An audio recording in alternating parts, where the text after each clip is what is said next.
Wayne Grudem wrote an article published yesterday with Townhall entitled, "Trump Should Not Be Removed from Office, a Response to Mark Galli and Christianity Today." It is Grudem's response to retiring CT editor-in-chief Mark Galli's much publicized and controversial article published in CT the day after the House of Representatives impeached President Donald Trump.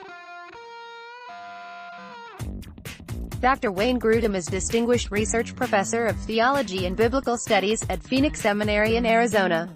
I know Dr. Grudem. Since I live in this area, I have used their library a lot. Phoenix Seminary is an evangelical institution that is not associated with any particular church denomination. Grudem begins his article by listing 6 reasons Galli provides in his article for why he thinks Trump should be removed from office. Grudem then proceeds to attempt to refute those reasons. Grudem begins by arguing concerning the Trump-Zelensky phone call on July 25 this year, saying Trump did not try to coerce a foreign leader, as Galli claims, and the House decided. If you have been following this episode along with the impeachment of Trump, you know that the House brought 2 articles of impeachment against Trump, 1, abuse of power, and 2, obstruction of justice, and that this phone call was the main evidence alleged for both. The argument between Democrats and Republicans centers on whether or not Trump committed a quid pro quo, this for that, in requiring Zelensky to announce an Ukrainian investigation into the Bidens, and that Trump withheld needed foreign aid of $391 million, designated by Congress, until that happened. On this phone call, Trump did not ask Zelensky to investigate the Bidens, only that he announced such publicly. Indeed, this was affirmed by witnesses in the House impeachment hearings. Yet Grudem says Trump asked Zelensky to investigate. Also, Grudem omitted the key Trump phrase to Zelensky, "I would like you to do us a favor," though. Trump next spoke of investigating the Bidens. Democrats claim Trump did this since former Vice President Joe Biden had just announced his campaign for the presidency. In doing so, Biden became Trump's foremost Democratic challenger in the 2020 election. Joe Biden's son, Hunter, had been employed on the board of a Ukrainian gas company for a $600,000 annual salary. So, Grudem said, "It seems to me reasonable for officials of the U.S. government to investigate whether there was any corrupt dealing connected to Hunter Biden receiving more than $500,000 a year. What? Some corporate American CEOs are paid hundreds of millions of dollars per year. And you think young Biden should be investigated for a $600,000 yearly salary?" Grudem then quotes the Constitution saying of the president that he shall take care that the laws be faithfully executed. Art. 2 Sec. 1(3). That implies the president is empowered to investigate allegations of illegal activity. And, I speak here as an ordinary citizen, not an expert, I know of nothing in our Constitution or laws that says there is anything wrong with seeking help from a foreign government in investigating possible corruption. Grudem seems to presume that this Constitution article means not only the laws of the USA but also the laws of Ukraine, or any other nation, against corruption in its own country.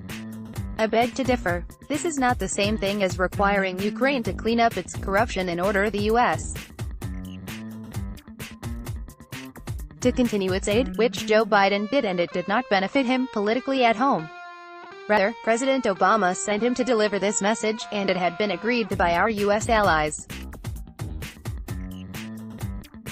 Furthermore, Grudem ignores the main allegation against Trump in doing this, that his motive was to tarnish his political opponent publicly in view of the 2020 election. That would not be protecting our electoral system from influence by a foreign government.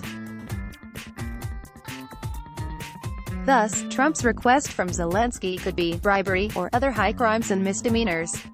It is up to Congress to decide whether or not it is. Yet Grudem ignores this important issue about foreign interference in our election. Grudem then cites critics saying Trump was wrong by asking Zelensky to investigate Biden for the sake of personal political benefit for Trump. Grudem responds, "I see nothing wrong with the president doing things that will bring him personal political benefit. But Grudem does not distinguish between doing this within the confines of the political process in our country compared to doing so by means of a foreign country.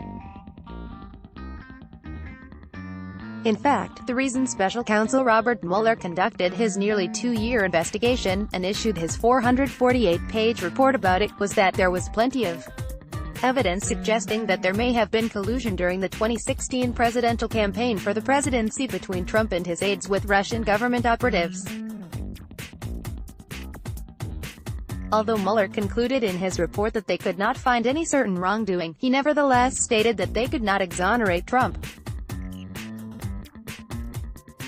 Yet despite this investigation into Trump possibly using Russia for political benefit, Grudem's statement above indicates that he believes Trump could have done so and not broken any U.S. laws or violated the Constitution.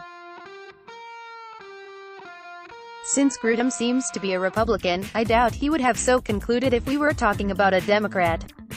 Grudem continues this line of thought regarding the remaining 5 reasons Galli alleged. Grudem therefore says Trump's request to Zelensky was not immoral, as Galli has alleged.